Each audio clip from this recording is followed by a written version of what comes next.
안녕하세요. 결혼한 지 1년이 조금 넘은 30대 가정주부입니다. 다른 사람들은 어떻게 살아가는지 궁금해질 때면 사연을 들으러 오곤 했었는데, 오늘은 제 이야기를 하러 왔네요. 남편과 헤어진 마당에 과거를 곱씹을 필요가 있냐고 말씀하실 분들도 있을 것 같아요. 하지만 오늘 이렇게 일기 쓰듯 제 이야기를 한번 털어놓고 나면 제 머릿속도 마음속도 정리가 되지 않을까요? 그러면 주변 사람들한테 그동안 저에게 무슨 일이 있었는지 설명하기도 한결 수월할 것 같고, 저는 여중여고 여대를 졸업한 후 보험 전문회사 감사팀에 입사했습니다. 제 입으로 이런 말을 하기는 뭐하지만 좋은 여대를 나와 대기업에 들어가서인지 여기저기서 소개팅 자리가 많이 들어왔어요. 부모님을 통한 제법 진지한 산자리도 포함해서요. 하지만 첫사랑과 가슴 아픈 이별을 하고 연애에 대한 흥미를 잃어버린 저는 더 이상 남자친구건 뭐건 만나고 싶지 않았어요. 특히 제 성격이 낯을 많이 가리기도 하고 사람들한테 정을 잘 주는 탓에 간이고 쓸개고 다 빼줄 만큼 퍼주는 성격이라서 상처도 잘 받는 편이거든요. 그런 성격을 스스로도 너무 잘 알아서 소위 몸을 사리게 되더라고요. 그런 저를 안쓰럽게 여긴 친구가 지금의 남편을 소개시켜 주었습니다. 궁합도 안 봐도 된다는 4살 차이의 남편은 자상하고 다정한 성격을 가진 사람이었어요. 퍼주기 좋아하는 저와 양보하길 좋아하는 남편이 만나니 다른 연인들 간에 흔히 볼 수 있는 작은 말씨름조차 저희에게는 낯선 일이었습니다. 서로가 서로에게 늘 고마워하고 미안해하다 보니 주변 사람들 모두 천생연분이라고 저희를 불렀어요. 양가 부모님들도 서로 저렇게 좋아 죽는데 굳이 시간 끌 필요가 있겠냐며 하루빨리 결혼시키자는 이야기가 나오게 되었고요. 그렇게 저희는 사귄 지 2년 만에 사람들의 축복 속에서 부부의 연을 맺게 되었습니다. 하지만 부부의 연을 맺게 되면서도 제가 몰랐던 사실이 있었으니 그건 바로 도련님이었습니다. 정확히 말하자면 도련님의 존재는 알고 있었지만 단 한 번도 만나본 적이 없었어요.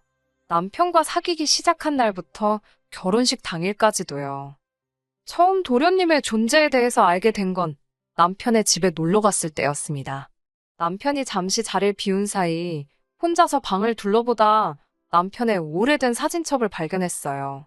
남편이 어렸을 때 얼마나 귀여웠는지, 누구를 더 닮았는지 단순한 호기심의 사진 몇 장을 보게 되었고요. 사진첩에는 남편과 닮았지만 남편보다 좀 더 어린아이가 한 명 더 있었습니다. 방으로 돌아온 남편에게 누구냐고 물으니 동생이라고 짧게 대답하더군요. 그 전까지는 남편에게 남동생이 있다는 이야기를 듣지 못했기에 놀란 제가 그동안 왜 말 안 했냐고, 소개는 왜 안 시켜주냐고 물었습니다. 그러자 남편이 연락이 잘 안 된다며 말끝을 흐리더라고요. 저야 외동이라 잘 모르지만 친구들 중에도 우애가 좋은 경우도 있었고 아닌 경우도 있었으니 남편은 우애가 별로 안 좋은가, 그렇게 단순하게 생각했어요. 남편이 자세히 이야기하고 싶어 하지 않는 것 같았고요. 당시만 해도 결혼 이야기도 오가기 전이었기 때문에 굳이 꼬치꼬치 캐묻고 싶지는 않았습니다. 특히 가족 문제라면 제3자인 제가 구태여 알 필요는 없다고 생각했어요. 하지만 그 이후에도 시댁과 도련님 사이에 왕래가 없어도 너무 없다는 걸 눈치채고는 뭔가 이상하다고 생각했어요. 한 번은 제가 넌지시 도련님은 어떻게 지내고 계시냐는 식으로 이야기를 꺼내니 시부모님께선 그건 제 할 바가 아니라며 말을 딱 자르시기도 했고요. 남편도 계속해서 연락이 안 된다는 말뿐이었으니 그래도 솔직히 전 결혼식엔 나타날 거라고 생각했습니다. 하나뿐인 형의 결혼식이었으니까요. 하지만 도련님은 끝까지 그림자도 보이지 않았지요. 이쯤 되자 친정부모님께서도 사돈 총각한테 무슨 일이 있는 거 아니냐며 걱정과 의심을 동시에 보이셨습니다. 저나 부모님이 절대로 호사가 타입은 아니에요. 하지만 혹시 장애나 무슨 큰 흉터 같은 게 있어서 남들 앞에 나서지를 못하는 건지 아니면 숨어 살아야 되는 어떤 이유가 있는 건지 별의별 생각을 다 하게 되더라고요. 그런 와중에 정말 뜻밖의 경로로 도련님의 행방을 알게 되었습니다. 남편의 회사를 구체적으로 언급하면 금방 알아차리실 수 있을 것 같아서 대략적으로만 말씀드릴게요. 남편은 대기 오염도를 측정하는 회사에 다니고 있어요. 일이 힘든 곳은 아닌데 업무 특성상 한 달에 몇 차례 지방 곳곳으로 출장을 가야 하는 경우가 있습니다. 보통은 당일치기로 자고 오는 일은 거의 없고 사무실에서 근무 대신 이루어지는 일이다 보니 당연히 주말에는 가지 않아요. 보통 혼자 가는 일도 없고 동료 한두 명과 같이 움직입니다. 제가 걱정할까봐 여자 동료랑 가게 되는 경우에는 틈틈이 연락도 해주고요. 그런데 결혼식을 올리고 얼마 지나지 않아서부터 이 방식이 달라지기 시작했습니다. 처음 그렇게 느낀 건 남편이 토요일 아침 7시부터 집을 나설 때였어요. 평소 주말에는 늦잠 자는 걸 좋아하는 사람인데 그날따라 아침부터 출장으로 춘천을 간다는 거예요. 그때만 해도 속사정을 몰랐던 저로서는 남편이 불쌍하기만 했어요. 그런데 매주 토요일마다 반복이 되니까 굉장히 수상하다는 생각이 들기 시작했습니다. 한 번은 제가 확실히 출장 가는 거 맞냐니까 큰 거래처라서 그렇다며 둘러대는데 남편의 표정에서 거짓말이라는 확신이 들더라고요. 가끔 막장 드라마를 보면 애인이 상대의 불륜을 의심하는 장면들이 나오잖아요. 그럴 때마다 꼭 서로의 핸드폰이나 블랙박스를 뒤지고 상대의 뒷조사를 하고 그러더라고요. 그런 걸 볼 때마다 드라마인 걸 알면서도 뭘 저렇게까지 하면서 같이 살아. 자존심 상하게 그렇게 생각했었거든요. 그런데 막상 제가 남편의 바람을 의심하게 되니까 저도 모르게 어느샌가 제가 경멸하던 그 행동들을 하나씩 하고 있더라고요. 제일 먼저 남편이 자는 사이에 남편 핸드폰 비밀번호부터 풀어보았고요. 남편이 없는 틈에 남편 컴퓨터를 뒤적거렸습니다. 그런데 정말 아무것도 안 나오는 거예요. 그리고 주말에 한 번씩 나가는 거 말고는 정말이지 아무것도 달라진 게 없었어요. 여전히 자상하고 다정한 한결같은 남편이었지요. 결국 정말 하고 싶지 않았던 일인데 마지막으로 한 번만 어딜 가는지 따라가 보자고 생각했습니다. 만약에 남편이 바람을 피고 있었다면 헤어지는 거고 정말 출장을 가던 거였다면 앞으로는 무슨 일이 있어도 남편이 하는 말이라면 무조건 믿어주자고 생각했어요. 콩으로 파칠 순대도 믿어주자고요. 하지만 상황은 제가 생각한 것과는 전혀 다르게 흘러갔습니다. 남편은 출장을 간 것도 아니었지만 여자를 만난 것도 아니었어요. 남편이 도착한 장소를 보고서 저는 충격을 금치 못했습니다. 교도소였어요. 예상치 못한 장소에 제 심장은 그 어느 때보다도 빠르게 뛰었습니다. 별의별 생각을 다 하게 되더라고요. 아무 일도 손에 잡히지 않았고 절망적이었습니다. 몇 시간 후 집으로 돌아온 남편에게 어디 갔다 왔냐고 물으니 아니나 다를까 출장 다녀왔답니다. 제가 당신 회사는 교도소하고도 거래를 하냐니까 남편이 벙찐 표정으로 저를 쳐다보더라고요. 남편이 제게 어떻게 알았냐고 물었습니다. 그게 중요하냐는 제 질문에 아니라며 그냥 다 미안하답니다. 그리고는 깊은 한숨을 내쉬고는 한동안 저랑 눈도 못 마주치더라고요. 거긴 왜 갔냐고 물으니 자기 동생, 그러니까 도련님 때문에 갔다 왔답니다. 이미 저 혼자 집에서 온갖 상상의 나래를 펼치고 있었고 그 시나리오에 도련님이 감옥에 있다도 있었기에 오히려 그다지 놀라지 않았네요. 한층 침착해진 제가 도대체 무슨 일로 도련님이 교도소까지 가게 되었냐고 물었습니다. 솔직히 수감 이유에 따라 제 결혼 생활도 계속해야 할지 말아야 할지 정해야겠다고 생각했거든요. 남편 말로는 사기랍니다. 제가 아무리 사기를 쳤어도 합의를 했으면 교도소까지는 안 갈 텐데 금액이 얼마길래 합의를 못 받냐고 물었어요. 오해하실까봐 말씀드리지만 절대로 제가 해결해 주려고 물어본 건 아닙니다. 단지 사태의 심각성을 알려면 정확히 알아야겠다 싶었어요. 남편은 한참 말을 잇지 못하더니 일단 제가 자기를 꼭 믿어줘야 한답니다. 자기는 정말 몰랐던 일이라면서요. 그러면서 한다는 말이 혼인빙자 사기랍니다. 순간 잘못 들은 줄 알았어요. 제 귀를 의심했지요. 혼인빙자라니 어이가 없어서 말도 안 나오더라고요. 남편을 추궁해서 좀 더 자세히 듣고 나자 도련님이고 나발이고 입에서 정말 욕이 절로 나오던데요. 처음에는 채팅에서 알게 된 여자한테 자기가 병원장 아들이라면서 결혼하자고 꼬셨답니다. 이후로 잠깐 쓰고 준다. 오다가 사고가 났다. 뭐 말도 안 되는 핑계로 자그만치 7천만 원이나 갖다 쓰고는 헤어지자고 했다나 봐요. 그러니 어느 여자가 눈이 안 돌아가겠어요. 그 여자와 부모가 도련님을 고소했고 그것 때문에 도련님은 이미 한번 복역을 했었답니다. 남편 말로는 이때는 가족들이 도련님과 연락이 안 되던 때라 아무도 상황을 몰랐답니다. 전 솔직히 시부모님도 정말 모르셨을지 못 믿어왔지만요. 아무튼 그런데 출소하자마자 또 이래저래 3-4명의 여자를 만나서는 자기가 서울 어디 대학병원에서 근무하는 의사라며 결혼하자고 그러면서 또 조금씩 돈을 뜯었나 봐요. 하지만 이후로 여자들이 서로의 존재를 알게 되면서 단체로 도련님을 고소했답니다. 남편에게 이야기를 들을수록 도련님은 당연히 사람으로도 안 보였습니다. 하지만 저를 더 실망케 한 건 시부모님의 태도였어요. 시부모님은 도련님에게 피해를 입은 여자들이 나타날 때마다 지들이 좋아서 달라붙을 때는 언제고 이제 와서 저런다며 만약에 당신 아들 감옥이라도 가면 니들 결혼하고 엄마 되고 할 때마다 쫓아가서 내 아들한테 붙어먹던 멍청하고 더러운 여자라고 소문을 낼 거라며 협박을 해오시다 몇 차례 벌금을 내셨답니다. 제 앞에서는 늘 고상하고 상냥하시던 시부모님께서 다른 사람들에겐 그렇게 막말의 협박을 하시는 분들이었다니 충격이었습니다. 솔직히 이런 집안에서 자란 남자인 줄 진작에 알았다면 남편과 결혼은커녕 연애는 고사하고 커피 한 잔도 같이 안 마셨을 거예요.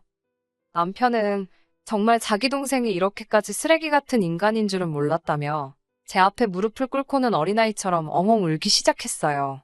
자기가 그동안 동생을 보고 왔던 건 소식을 알게 된 이상 모르는 척 할 수가 없었답니다. 부모님 돌아가시고 나면 세상 천지에 자기와 피를 나눈 형제는 그 애뿐인데 자기가 자기 동생을 어떻게 버리냐면서요. 그렇게 우는 남편의 모습을 보니 속상하면서도 마음 한구석이 갑갑해졌습니다. 아무리 생각해도 이 결혼 생활을 끝내야겠다 싶었어요. 하나도 몰랐다는 남편의 말을 믿을 수 없었고 도련님이 출소라도 하고 나면 결국 다시 형제라는 이름으로 가족이라는 이름으로 저희 인생의 얼굴을 비추는 날이 올 텐데 마주할 자신이 없었어요. 하지만 헤어지자는 소리가 입 밖으로 쉽게 나오지 않았습니다. 어찌됐건 사랑해서 한 결혼이었으니까요. 저도 다른 사람들 사연을 들을 땐 어이구 헛똑똑이 소리가 절로 나올 때가 많았거든요. 하지만 막상 제 일이 되니까 쉽지가 않더라고요. 며칠의 고민 끝에 시댁과 친정의 도련님에 대해 제가 알고 있다는 사실을 알렸습니다. 시댁도 친정도 서로 다른 이유로 쑥대밭이 되었어요. 친정 부모님은 이거 사기 결혼이라며 난리가 났고 시댁에서는 죄송하다며 죄인 모드로 나오시더군요. 무엇보다 남편은 저에게 자기를 버리지 말라며 계속해서 매달렸어요. 모든 것이 복잡한 상황에서 결국 남편과 시댁을 좀 지켜보는 쪽으로 이야기가 됐습니다. 일단은 남편에게는 더 이상 비밀은 없어야 한다고 했고 도련님과는 안 보고 사는 쪽으로 이야기를 마무리했습니다. 다행히 남편도 동의했고 약속을 잘 지켜주었어요. 덕분에 이후로 약 반년 가까이 저희 부부는 큰 다툼 없이 결혼 생활을 이어갈 수 있었고요. 하지만 이런 저희의 결혼 생활은 결국 어머님 아버님 때문에 종지부를 찍고 말았습니다. 어머님 아버님이 말도 안 되는 욕심만 부리지 않으셨으면 적어도 두 아들 중 한 아들은 남들처럼 평범한 어쩌면 남들보다 더 행복한 가정을 꾸리고 보란듯이 잘 살 수도 있었을 거예요. 도련님 일로 인하여 어머님 아버님이 어떤 분들인지 어느 정도 파악을 하게 된 저는 그 이후로 두 분께 약간의 거리를 두고 생활하고 있었습니다. 비록 시부모님이 저에게는 잘해주셨을지언정 그분들이 실제로는 수준 낮은 언행을 일삼으시는 분들이라는 걸 알게 된 이후로는 예전처럼 살가운 며느리 노릇을 하기가 어렵더라고요. 그러다 하루는 어머님께서 퇴근 후 집으로 오라고 연락을 해오셨습니다. 살면서 며느리 노릇을 한 번이라도 해보신 분들은 아시지 않나요? 보통 시어머니께서 전화하셔서 가타부타 설명 없이 퇴근 후에 오라고 하면 별로 좋은 얘기는 아니라는 거? 저도 딱 알았지요. 뭔가 싫은 소리를 하려고 하시는구나. 시부모님께 거리를 두기는 했어도 친정부모님의 체면을 생각해서 기본적으로 며느리로서 해야 할 도리는 잘 챙겼다고 생각했는데 뭐가 문제일까 싶어서 일하는 내내 신경이 쓰였지요. 시댁에 도착했는데 현관문 밖으로 낯선 아이의 소리가 들려왔습니다. 집 안으로 들어가니 한두 살, 3살이나 됐을까요? 제가 아이가 없다 보니까 정확히 잘은 모르겠더라고요. 어머님이 저에게 귀엽지 않냐고 물으셨어요. 그러면서 너희는 왜 아이를 안 갖냐고 물어보시더군요. 아이에 대해서는 솔직히 결혼하고 첫 해에는 일부러 안 가지려고 서로 계획을 세웠었어요. 물론 남편이야 35으로 적지 않은 나이였지만 제가 31밖에 되지 않아서 1년 정도는 달콤한 신혼생활을 즐겨도 되겠지라고 생각했었거든요. 하지만 아시다시피 계획을 실행에 옮기기도 전에 모든 일이 꼬여버렸잖아요. 이후로는 사표를 가슴에 품고 사는 직장인처럼 당장이라도 남편을 떠날지 말지 고민하며 사는 저에게 임신이라니 말도 안 되는 일이었지요. 하지만 구구절절 설명하는 대신 아직 생각이 없다고 짧게 대답했습니다.